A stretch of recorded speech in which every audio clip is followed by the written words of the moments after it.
He ruled an empire that stretched across continents, but lived like a man who owned nothing. He wore simple clothes, ate simple food, and cried every night out of fear that Allah would ask him, "Did you do justice to my people?" This is the forgotten story of the ruler who feared Allah, Umar ibn Abdul Aziz, rahimahullah. When Umar ibn Abdul Aziz became caliph, the world expected luxury and power, but the first thing he did was return all the royal treasures that didn't belong to him. He said, "The wealth of the people is not mine to enjoy. It is an amana, a trust, and I will be questioned about it." That night, his wife Fatima radiallahu anha came to him, her jewelry glimmering in the candlelight. He looked at her and said softly, "Fatima, this gold belongs to the people too. Would you give it up for the sake of Allah?" She smiled and took it off without hesitation. Umar radiallahu anhu ruled the world, yet he slept on a rough mat.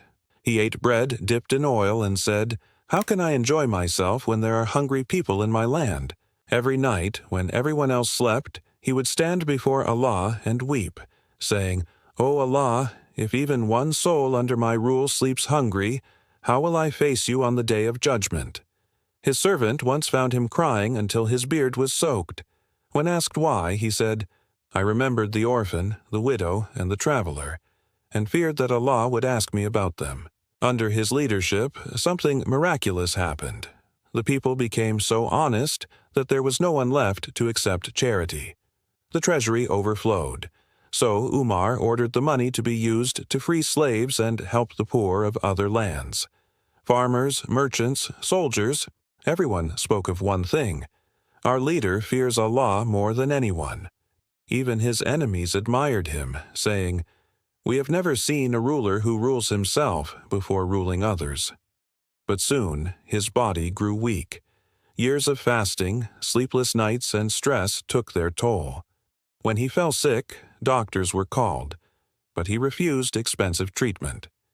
He said, "How can I take from the treasury to heal myself when the poor have nothing?" On his final night, he looked at his son and said, "My son, if I am to meet Allah tonight, I prefer meeting him poor but honest, rather than rich and questioned." As dawn approached, he whispered his final words, "O Allah, forgive me. You know I tried." And his soul returned to its Lord, peaceful, content, and free. After his death, the people wept as if they had lost a father. And historians wrote, justice was restored on earth for 2 years, and those 2 years were the reign of Umar ibn Abdul Aziz. He left behind no gold, no palaces, only tears, prayers, and a legacy of light, because true kingship is not in ruling others. It's in ruling your heart with the fear of Allah. Indeed, the most honorable of you in the sight of Allah is the one with the most taqwa. Surah Al-Hujurat, 49 and 13.